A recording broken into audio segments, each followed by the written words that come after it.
스님, 저는 화를 잘 못 참겠어요. 화는 왜 나는 거죠?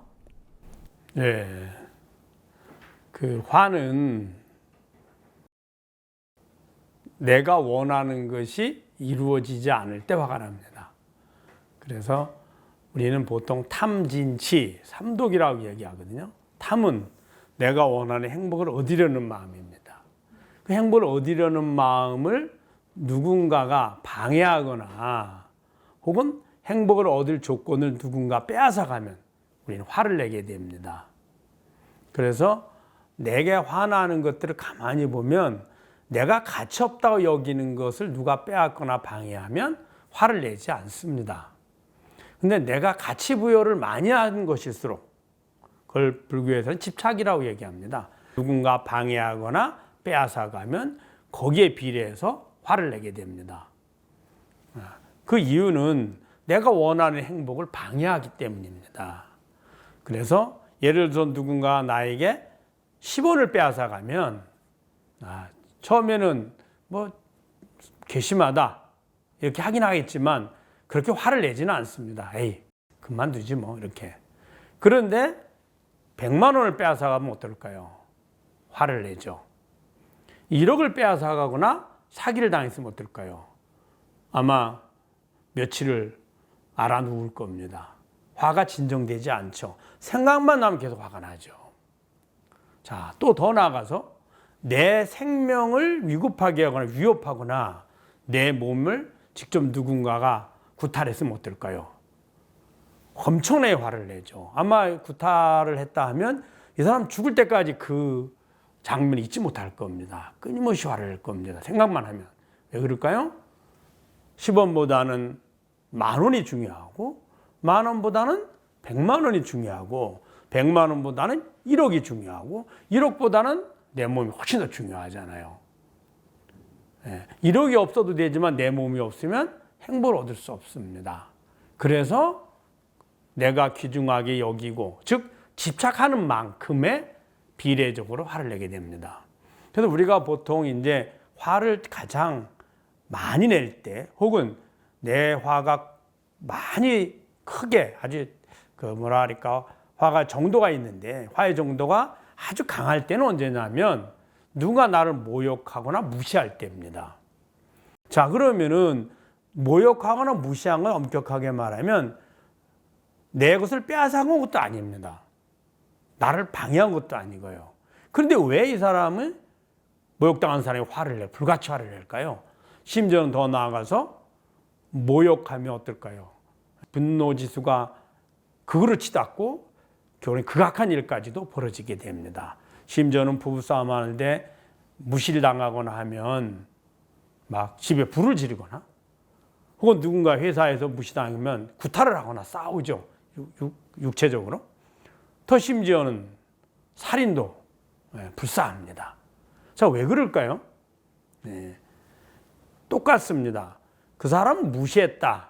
이런 거는 단지 돈의 문제, 육신의 하나의 문제가 아닙니다. 육신을 때린 것은 누군가 나를 불편하게 하고 괴롭히고 때렸다 그러면 그 외에 나는 나라고 여기는 것들 중에 내 지식, 내가 한 경험, 내 사회적 위치 그 중에 육신도 하나 들어있습니다. 물론 육신이 더 중요하지만 그런데 육신에 대해서 가해를 한 거는 나머지 내가 가진 지혜나 경험이나 내 재물이나 명예나 이런 것들은 남아있거든요.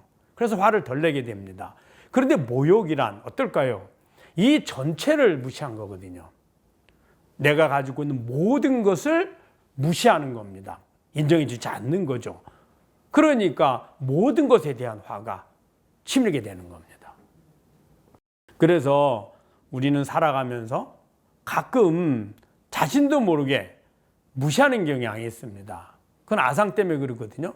누구든지 매 순간 나는 바르게 선택하고 바르게 실천해. 여기서 바르다는 말은 옳다 그르다는 말이 아니고 선과 악의 문제도 아닙니다. 내가 원하는 행복을 얻는데 가장 적합한 길, 합리적인 길, 이 상태에서 이게 제일 합리적인 방법이야 라고 생각하는 것을 바르다고 여깁니다. 그래서 매 순간 선택을 해서 그걸 통해서 내 행복을 끊임없이 구해온 것이 내 삶입니다.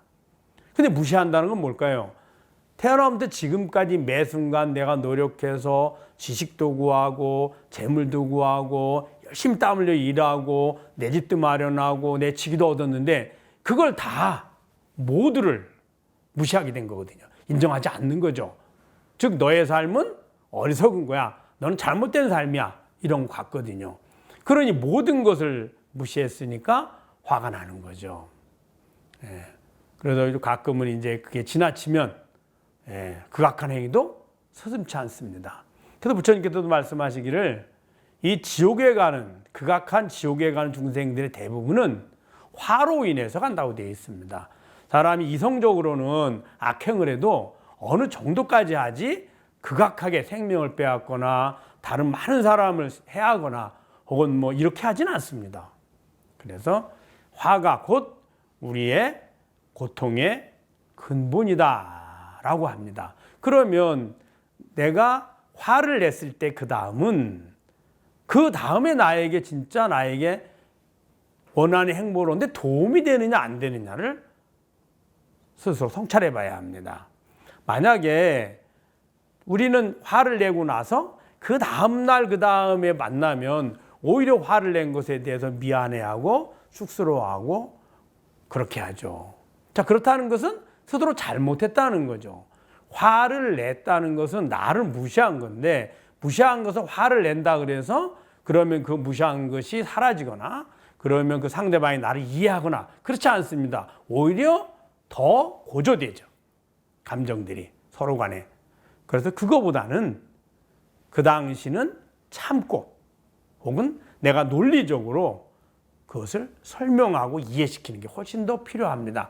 물론 쉽지 않습니다. 화를 버럭 냅니다. 낼 때 그 순간에 가만히 있으면 안 돼. 이럴 때는 내가 이렇게 액션을 보여줘야 돼. 그래야 저 사람이 나를 다시 무시하지 않을 거야라고 생각합니다. 그렇지 않습니다.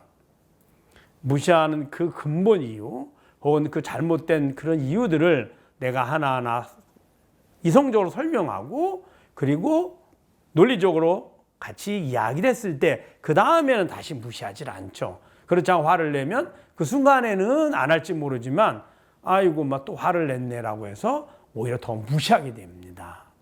그래서 화가 나면 첫째는 스스로가 화를 내는 것을 성찰해 보는 겁니다.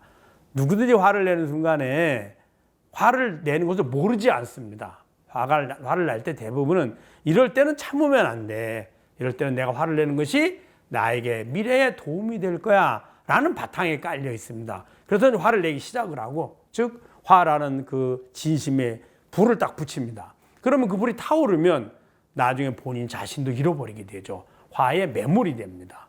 그래서 결국에는 많은 일들이 이렇게 이제 일어나게 되거든요. 그래서 화를 날 때는 화에 빠지지 말고 화에 불을 붙이기 전에 먼저 자신의 마음을 관찰하고 그 다음에는 화를 내는 것이 나에게 도움이 될까? 아니면 지금은 내가 불편하더라도 참고 그 다음에 이성적으로 대화라의 장을 만들어서 함께 대화하는 것이 나에게 도움이 될까라고 스스로 돌아보는 것이 꼭 필요합니다.